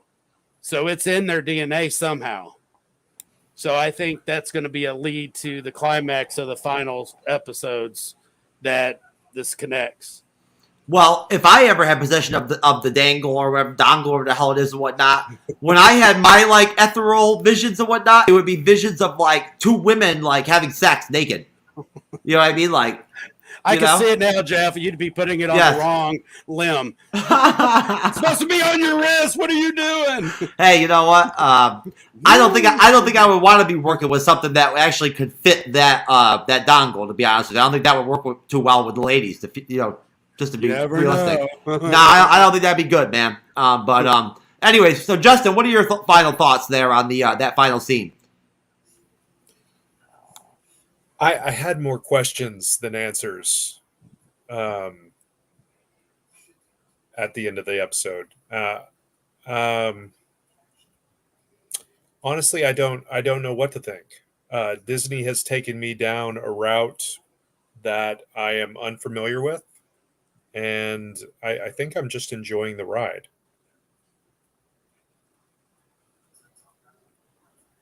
Okay, that's great. Yeah, most definitely. And I think that's very short and to the point, which I appreciate. And honestly, truthfully, Justin, that's essentially what I felt like with it and whatnot, was really just like more questions, than they gave us really answers. And so essentially, that wraps up the episode. Unless anybody on the panel has any final thoughts on Ms. Marvel Episode 3, I'm going to go ahead and roll us into this Phase 5 preview segment we're going to do. Does anybody have anything else for the episode? No, I'm good. Okay. Well, as far as this next segment goes, Phase 5 of the Marvel Cinematic Universe, Cyberneticshark was kind enough to connect me with an article from the Collider and essentially highlighting Kevin Feige saying, well, the article itself from Collider says Kevin Feige teases MCU Phase 5 announcement coming soon. And I guess just to essentially summarize the article, we get Kevin Feige saying, as we're nearing the end of Phase 4, I think people will start to see where this next saga is going. Feige said in an exclusive with Total Film. Feige has a history of introducing the future of the MCU in big ways. While it remains unknown when exactly Phase 5 slate will be announced, Marvel is expected to have a presence at upcoming events such as Comic-Con this July and D23 Expo this September. It's understandable for fans to assume that these announcements are now right around the corner. We get Phase 4 began the integration of television as part of Marvel's overarching story with the debut of various series on Disney+, such as WandaVision. And then basically, Kevin Feige then says, Feige himself, I think there have been many clues already that are at least apparent to me of where this whole saga is going. We'll be a little more direct about that in the coming months to set a plan so audience who want to see the bigger picture can see a tiny, tiny bit more of the roadmap. Which I think is very key because, again, Cyberneticshark and I have had conversations recently on The Bleeding Edge with our guests about the fact that some of our guests and some people in the fandom are really concerned and have questions about what the plan is overall with the Marvel Cinematic Universe right now. What direction are they going? Where are things heading? And I want to say honestly that at the end of the day, it's possible that Doctor Strange 2 of the Multiverse of Madness did not pay off to the degree, I think, for most fans, what some might have anticipated that would have paid off in terms of more of a directional, reveal of kind of where things are going in the MCU. It wasn't as much of a radar or like a meter, I guess. It was more of like an individual entity in a way, or a wrap up of that trilogy. You know what I mean? And what I'm assuming is going to be probably Marvel's end with this obsession with the multiverse. Although you never know, it could pop right back up again in Phase 5. We'll see. Either way, as far as the rest of the article goes, outside any potential announcements by Feige, more details of Marvel's future are expected to be teased in upcoming projects this year, such as Thor: Love and Thunder, which is features on July 8th, of course, Black Panther: Wakanda Forever, November 11th. Films for fans to look out for next year include Guardians of the Galaxy Volume 3 on May 5th, 2023, and The Marvels, which will include Ms. Marvel's film debut on July 28th, 2023. Other films with no set release include Thunderbolts and Fantastic Four. Now, we of course actually discussed the whole official announcement of the Thunderbolts solo film, eventually going to be coming out, which is very interesting. Very interesting twist and direction for Marvel to be going. What's that, Joe? I feel like Deadpool's going to be part of the Thunderbolts in that. Really? Mm-hmm. That's one of the. I believe that's one of the cast: Deadpool, Punisher, Red Hulk. Oh gosh! In the comics, Deadpool is never in the Thunderbolts. I don't think. I just seen, and it might, and I am not a hardcore comic. I look up the stuff after I see it. I seen a lineup where it was the Punisher, Deadpool, God bless it, the Red Hulk, which is the General Thunderbolt and all that shit. Yeah. Whatever. So there's a couple other, but I think there's been several different lineups with the Thunderbolt. Oh yeah, there has. Yeah, very much just like the Midnight Suns and everything and whatnot. There's been multiple rosters with the Thunderbolts. That's the one I want to say. The Midnight Suns. There's a lot leading into it. You're starting to get more supernatural and weird, things like that. And you got the Black Knight at the end of Eternals. You got Blade's voice, which Blade should be getting ready to be dropping here. At least getting more information about Blade. Legit production starts next month.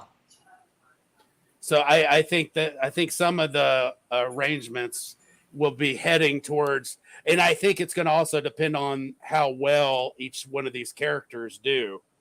If they'll end up going into a Midnight Suns, which, more vampires and werewolves and things like that with all the, I think it would be dope as shit if they did it right, depending on what level Disney allows it to go. But well, hey, you know what? I got to give Joe a lot of credit here because that's a great connection to this Phase 5 preview. Because I'll be honest with you, what if we get the start or the formation of the Midnight Suns, it'll be in Phase 5.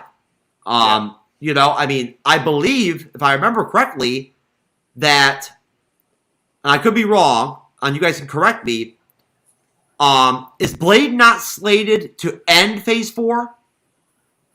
Oh, I don't know. I'm not sure because they seem to kind of blur in on some of them. Or is it actually going to be the start of Phase 5? That's an interesting question, huh? Mm-hmm. An interesting question. Yeah, because we still got to have the introduction of what Ghost Rider, Punisher, depending on where they're going with that. If they're going to use Punisher, I'm not sure. I know they keep hinting, or you never know which one of the threads are telling the truth. So I gotta tell you. I was gonna say the only thing I'm getting confused about with these advertisements I'm seeing in the comment section about we have more cheap sex than Tinder and all that is that like what is the whole word? Why is the word cheap involved? Like how much more cheaper can you get than like how much I pay when I have sex with women? Nothing. You know what I'm saying? Like I'm not paying any fucking women money to have sex. What are you kidding me? They can pay me. As far as I'm concerned, I should be paid.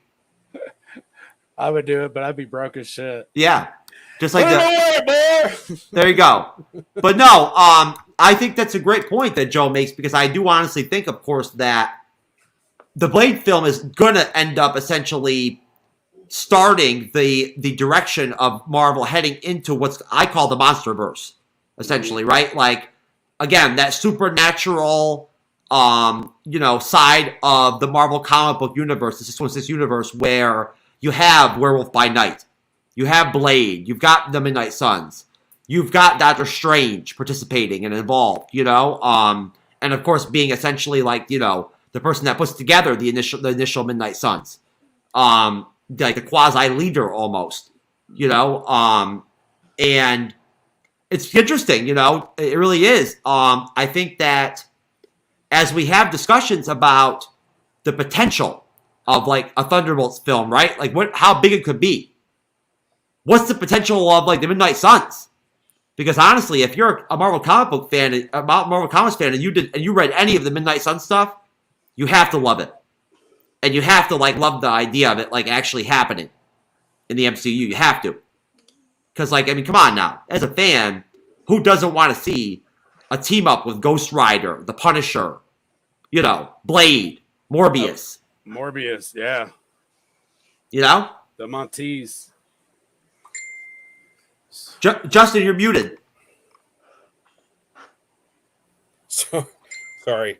They have the video game coming out, I think later this year. I think it's September is when the Midnight Suns video game comes out. Yeah. Really? Yeah. They do. 2K's putting it out.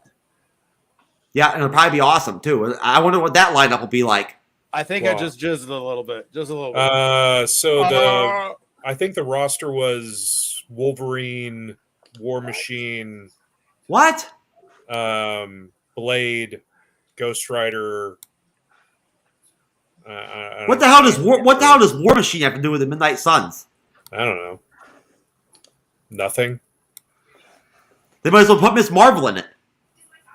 Yeah, hopefully they don't put Miss Marvel in it. They'd really do. Well, War Machine, really? Yeah, that's interesting, isn't it? Yeah, I don't see the connection. I really don't. Honestly, War Machine has nothing to do with like the Midnight Suns at all. But okay, so as far as Phase 5 goes, what we know so far, as the article already highlighted, would be, of course, that we know that we're going to get a Thunderbolts film, and we know we're going to get the Fantastic Four. We know we're going to get Nova, right, at some point, in some form, in some kind of either film or in somebody else's film or in a Disney Plus series. They're going to be doing some kind of Nova origin story. Of course, we don't know for sure when we're going to get the X-Men. When is Marvel going to introduce the mutants? Now, they introduce. Hopefully, they introduce Wolverine in Miss Marvel. Well, I'll go with you, Justin, right off the bat. I'll go to start off with the panel here. First question: do we get the mutants in Phase 5? Is that how it's going to play out? Like, is that how? Are we finally going to actually get the mutants in Phase 5? Do you think? I hope we get them now. I think we're going to get more now. I think we're going to be seeing some with Black Panther. I think we might see some with Ant-Man and the multiverse. I forget. Quadrimania. Yes, thank you. I think we'll see. I think we'll see Storm with Black Panther or something like that. But there is no Black Panther though anymore. Like, I mean, who is Black Panther? The sister. Siri, is that her name? Mm-hmm. Shuri. They've sent out artwork that shows her in the Panther costume. Now, is it fan made? I don't know, but it seemed really legit. It was very well done. If not, Yo, I'll tell you what would be legit. Yo, if I tried to challenge Shuri for the kingship of fucking Wakanda, I would beat her ass. You know what I'm saying? So how effective she would be as Black Panther, I don't know. I'll be honest with you. But anyways, no. Going over to you, Cyber. Phase 5. Do we get the mutants in Phase 5? Do we finally get some legit introductions of mutants, or do we at least finally get some kind of like explanation for mutants? I think so. I think we'll definitely be getting that. And just like everyone else says, I think we're having a slow push in through the rest of Phase 4 into Phase 5. That then they'll bust out, the mutants here and there, right there, and we'll get tons of it again, because Yeah. I think because of how badly 20th Century Fox kind of did with some of the X-Men films, people didn't care for them and stuff like that. And, with that, I think that's what Marvel's doing differently, is that they're slowly processing it in so that people can get their bad taste out of their mouth of whatever they didn't like and get that, and then be ready to do it again. Because, with Doctor Strange, they did that. They gave us Xavier again. So right. That was kind of like your first kind of tidbit. In WandaVision, we get glimpses of them saying that Wanda was a mutant. Mm-hmm. Hello, Magneto's daughter. Hello. So it's a slow process, but I feel like we've already gotten it. It's just by Phase 5, I feel like straight out it'll be mutants nonstop. Okay. Hopefully not nonstop. No. Joe, what do you think? Mutants in Phase 5? I absolutely, with Wanda being, I really think they'll all slide in. I think the professor from Doctor Strange was a good taste to the Disney Plus cartoon series where they're finishing the Uncanny X-Men. I think that was a nice little teaser for that. I think we'll get, because I think even in it was Captain Bucky and what was the name? Winter Soldier. Thank you. They went to that island that was like a mutant island. So I think there's hidden little, or the mutant city that they went to where all the bad people were. There's little hidden little teasers to lay into it, and I think we will get a good chunk of mutants in Phase 4 before we hit Phase 5. Of course, I think they'll really open the door in Phase 5, but I think we will see several mutants jumping around in Phase 4 before we hit 5.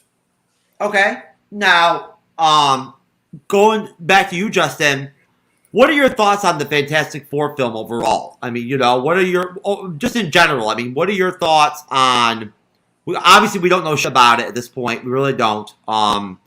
There's really been no official information that they've given us so far in pre-production at all. Other than the fact that it exists and it is going to happen at some point in Phase 5. We don't even know when. So, what do you think? What do you think about the impact of the Fantastic Four film? What are your thoughts on its potential? And how well you think Marvel Studios will end up doing with that franchise? They're going to have to take this very, very seriously. Reed Richards is such a huge part of Marvel. He's such a cornerstone character. They would have a lot of trouble explaining a ton if they didn't have, if they had to abandon it like all the rest of them. Yeah, all the rest of these Fantastic Four movies that we've seen in the past. But I'm really, really hopeful. The way Reed Richards pops in the multiverse of madness was skillfully done. It wasn't ridiculous. It wasn't, too cartoony. They handled the CG really, really well. I was really impressed. So I'm very, very hopeful. But if they don't take the Fantastic Four almost the most seriously out of these new slew of films, it's going to be it's going to put a big hurt on what the MCU can do going forward. I think we'll get a little taste of Fantastic Four in QuantumVision. I think we'll get Quantumania. Yeah. As WandaVision. No, go ahead, Joe. You go ahead. Jump on next. Go ahead. What are your thoughts on Fantastic Four? I think we'll get a taste of some Fantastic Four with the Ant-Man and Wasp and Quantumania. I think Justin's 100% for if they don't handle Fantastic Four correctly, because that should be heading into the next baddie. I mean, in all essence, we should be, we got Kane that's coming and all this crazy shit, but in essence, we should be getting ready for Galactus, and we should be seeing some Silver Surfer. We should be seeing some of that starting to either a seed of it, a taste of it, some kind of little Easter egg. But I do think that if they don't handle Fantastic Four right, it could really crumble some of the future films or Disney Plus shows or whatnot. But they have to handle that right. Well, I really want to see where Joe's going to be taking things overall by the end of the show, because I mean he keeps using words like climax and fucking all these like sexual terms and shit during his contributions and whatnot. I got off 3 times in the show. You never knew. I had 3. All right, Cybernetic Shark, sir, you need to take off? Yes, I do, sir. All right, brother. Well, you know what? We love you very much, brother. You're always appreciated and whatnot. And I will talk to you later. Yes, sir. See you, Cyber. See you, man. Later, guys. Later. All right. Well, I don't like that. Let me change that. There we go. That's better. I like that more. So, also, of course, as a part of Phase 5, we could potentially actually be seeing some of this type of activity. I just shit like... I'm recording her. Hey, yo, how long? My child. This is not my child. No, it's not. Are you going to help me?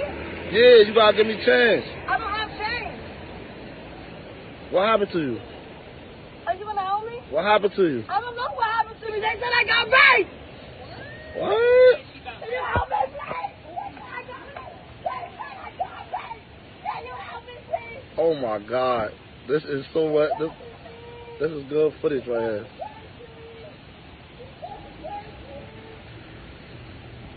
Hey, yo, come on. I'm gonna help you right now. Come on. Where are you going to help me? I'm going to go get change for you. Okay, Hey, miss, you got change for a 20?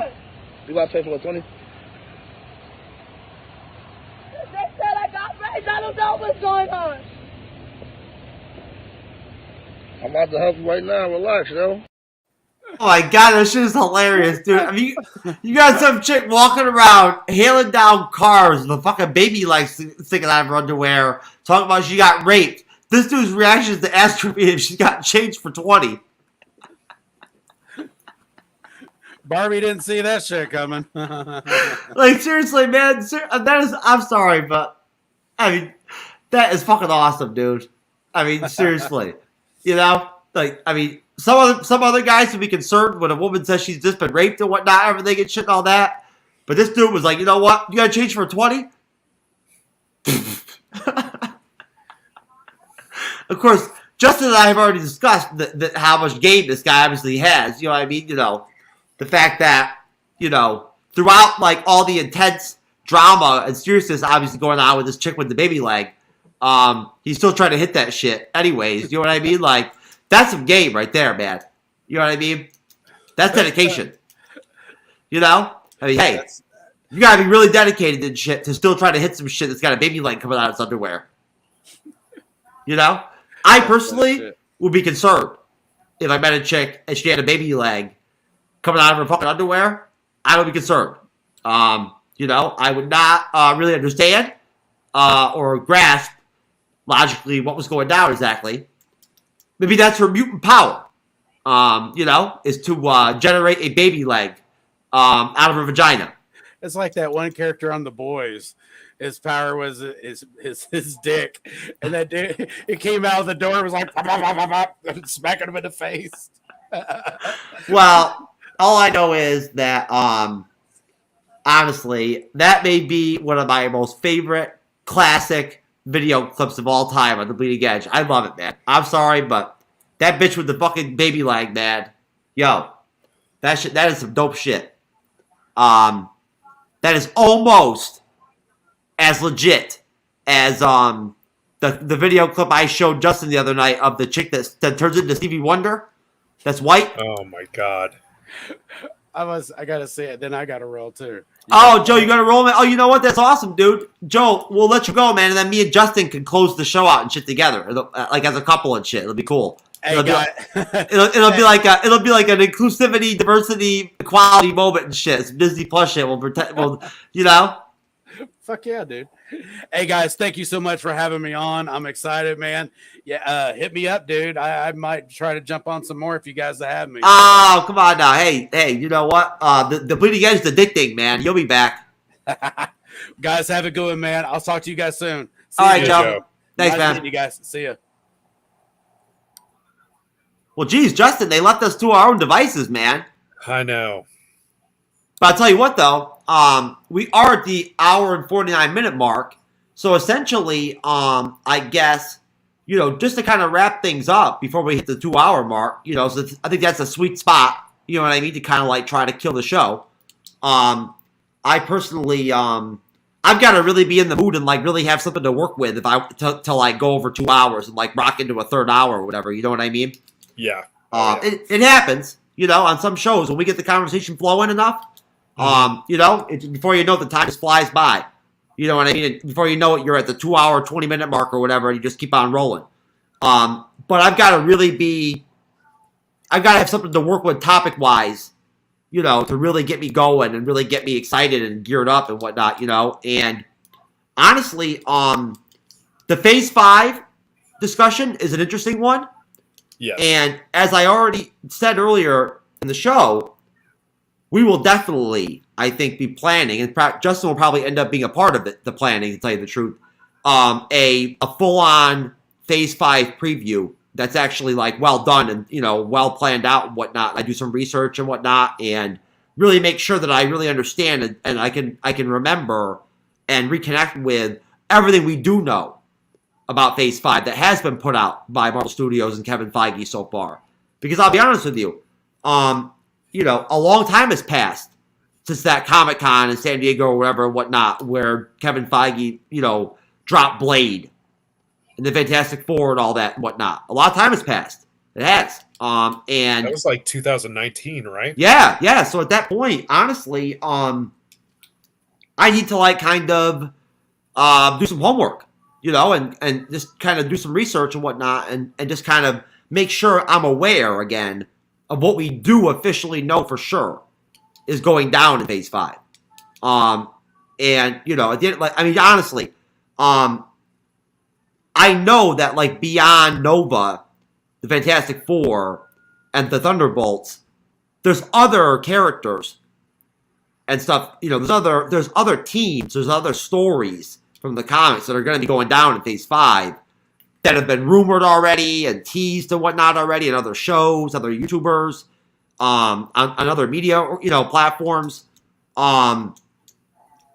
We just unfortunately only know so much that's official. And I think that, again, it's interesting timing, Justin, that Marvel Studios was actually willing to even confirm a Thunderbolts film. At this point. Yeah, it's interesting, isn't it? It makes you wonder, like, why? You know what I mean? Like, what was the thinking with that? You know what I'm saying? Like, what was the what were the conversations behind the scenes with Kevin Feige and his team and with Disney and everything and whatnot? That prompted them to feel it was necessary, right, to allow information like that to be put out, especially with William Hurt's passing. Yes. Yes. That you have to have Thunderbolt. Yeah, you know what? And honestly, it's a no-brainer to me that they should recast that role. They have to. Without question. There could not be a more ideal, clean-cut situation to recast a role than this one. Right? It's that simple. There's no reason whatsoever that anybody's going to be hurt or anybody's going to be insulted or there's going to be any problem or any issue with the fandom or anything like that or it's going to create any controversy if they just simply get a different actor to play Thunderbolt Ross. Right. You know, it makes no sense to literally not have the Red Hulk in the MCU or on the Thunderbolts or leading the Thunderbolts just because William Hurt died. Right. Right. Right? I mean, honestly. You can't stop the train just because. No. Listen. Think about it from a comic book standpoint, right?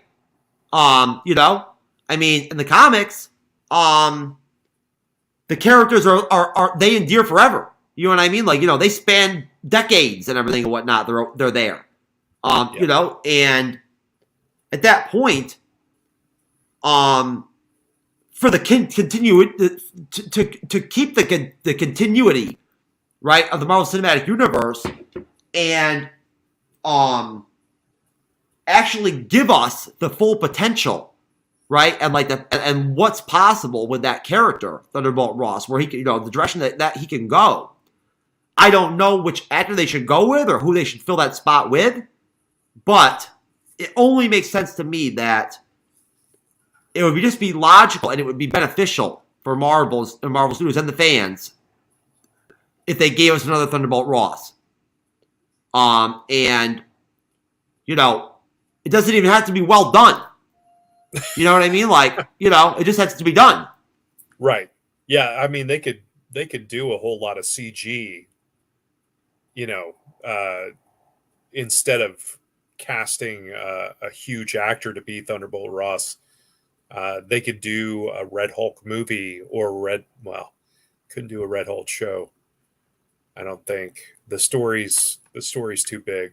And that's where the Thunderbolts comes into play. Is who makes up the Thunderbolts roster, right? And then, are there actually going to be new characters that are going to be a part of the Thunderbolts? Where there's actually going to have to be origin stories for the characters, right? And then, what other old characters do we know of from the Marvel Cinematic Universe that may pop up on the team? Is Ghost going to come back to the MCU?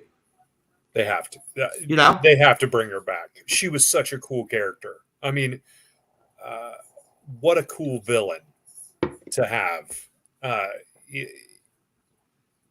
Even though, like I said, she's like C-list, but she made up a cool part of the Thunderbolts. Baron Zemo. Could Sharon Carter be a part of the Thunderbolts? Sharon Carter. I don't know. She is the she is now, after the Falcon and the Winter Soldier series, the power broker. Okay. Yeah, you're right. I'm wondering, where her story is going to go, her arc, after the Falcon and the Winter Soldier series, and after her being brought back in to the FBI and to the, into that whole scene, and given like responsibility and whatnot, and a role and everything and whatnot again, and having been legitimized, how that whole dichotomy is going to play out with her as like a double agent. Okay. Some people think she's a Skrull. I could see that. I'm actually really excited about Secret Invasion. But I would love to see them bring the Daredevil series back so that they could introduce Elektra. Yeah. Now, if they make the Daredevil Netflix series canon, they'd be reintroducing Elektra almost. Right. Well, yes. Yeah. Now, don't forget, I have not finished season 2, so I don't know what happens to that version of Elektra in season 2 yet. She's still kicking and whatnot, and everything. Everything's cool with her at where I'm at in the series, and I've kind of like taken a break, and I've got to go back. I'm right at the point where her and Matt are taking on the Yakuza. Okay. So she's got Matt wrapped up into that whole deal. You know what I mean? At that part where I'm at. Okay. Yeah, I think, having Elektra, Deadpool, Red Hulk, Punisher. I mean, they have a lot of one of the iterations of Thunderbolts already there. It's just whether or not they pull in the Netflix series as being canon, which I hope they do, and I also do too. Yeah, and I hope that they bring back the entire Daredevil cast too, all of them, all the same actors and actresses. Well, I mean, they're gonna have to because they had such a cool lineup. Yeah, and honestly, and I'll tell you right now, folks. We over at the Bleeding Edge at some point down the road are going to sit down and figure out and plan how we are going to integrate those Netflix series into the show. How it's going to play out, I don't know, but it's going to happen. There's no way around it. Eventually, Cyber and I are going to stop being lazy fucks, and we're going to watch all of the freaking Netflix series all the way through and whatnot, and finally get caught up. Even if and you know what, we may even be like doing it while making content at the same time.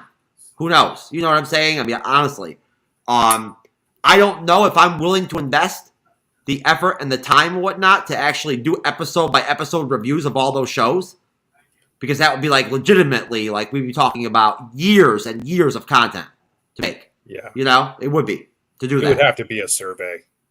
Yes, everyone's already watched it. Well, most people have watched it at this point. You've got to. At the end of the day, you've got to be even in my situation, right? Where I'm not as busy as Justin and whatnot in terms of the fact that I'm semi-retired. Essentially, I mean, I'm disabled. Even in my situation, I do have to take into consideration and prioritize what I can make an effort on and whatnot from a content standpoint, and what I can't. And at the end of the day, you got to be logical too.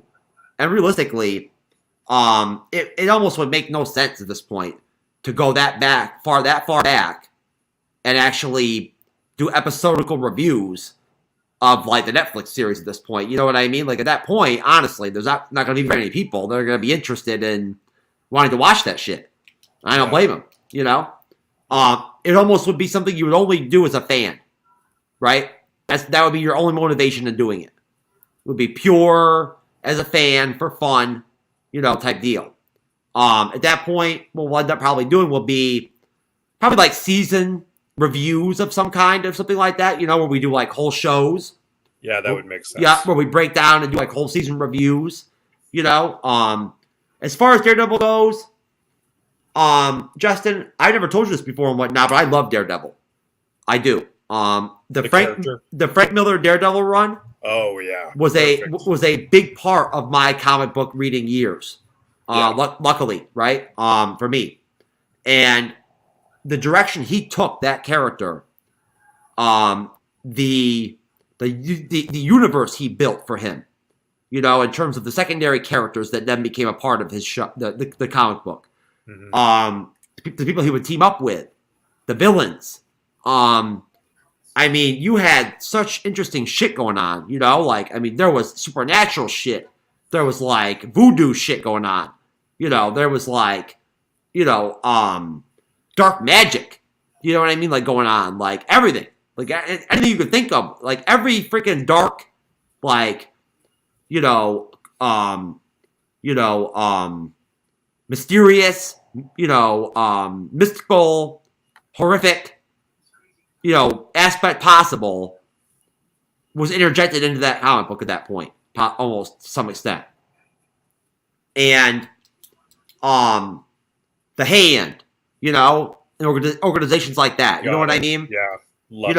I mean, characters like Typhoid Mary, who, you tell me, I haven't seen it so far, but did they actually flush out Typhoid Mary already in the 3rd season of Daredevil? I don't remember that. Okay. But it's been what, 2 years now since. Now, that's a character that could be really, really well done, possibly by Marvel Studios. Could really be really interesting if they made her a part of that universe, of the Daredevil universe. And again, it just connects to how well done those Daredevil comics were at that point for me as a reader. And I can tell you right now, as a kid reading that shit, I was blown away at times by like how gritty it was. You know, how gritty Daredevil was at that time. He really, really exemplified Hell's Kitchen. Oh, you know? And I always have loved the relationship with him and Spider-Man. You know? Yeah, some of my favorite books were Daredevil and Spider-Man. Yeah. Crossovers. Yeah, it's only common sense. You know what I mean? They share the same space, you know, as superheroes, right? Yeah. I mean, they're literally a borough away. That's right. And I just don't know, though, for the life of me, especially after Moon Knight, God, I don't know how the hell they're going to make the Daredevil series work on Disney+. I just don't see how it's going to work. I don't. And as far as everything I'm hearing, that's what they're going to do. That's the plan. Well, I mean, they're talking to what's her name for Jessica Jones again. Kristen Ritter. Thank you. They're talking to her about reprising her role. So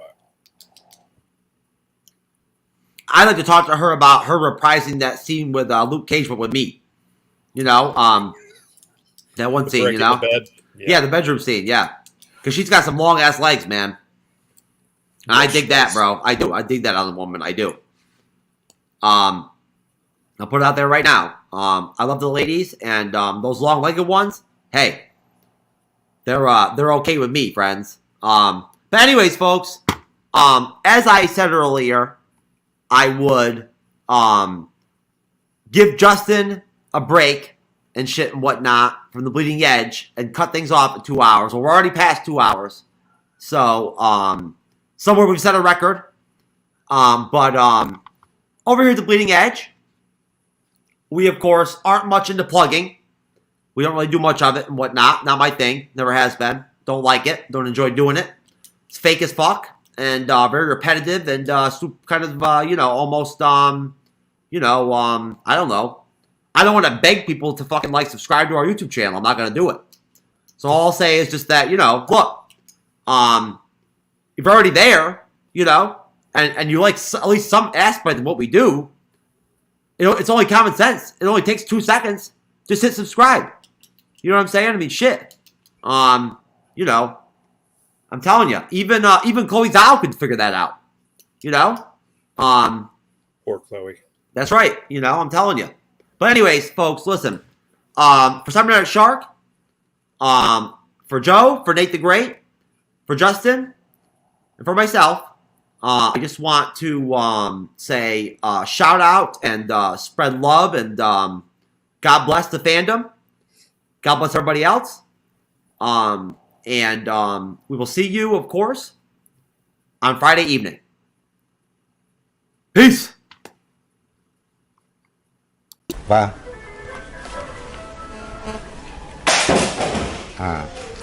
như vậy thì yeah,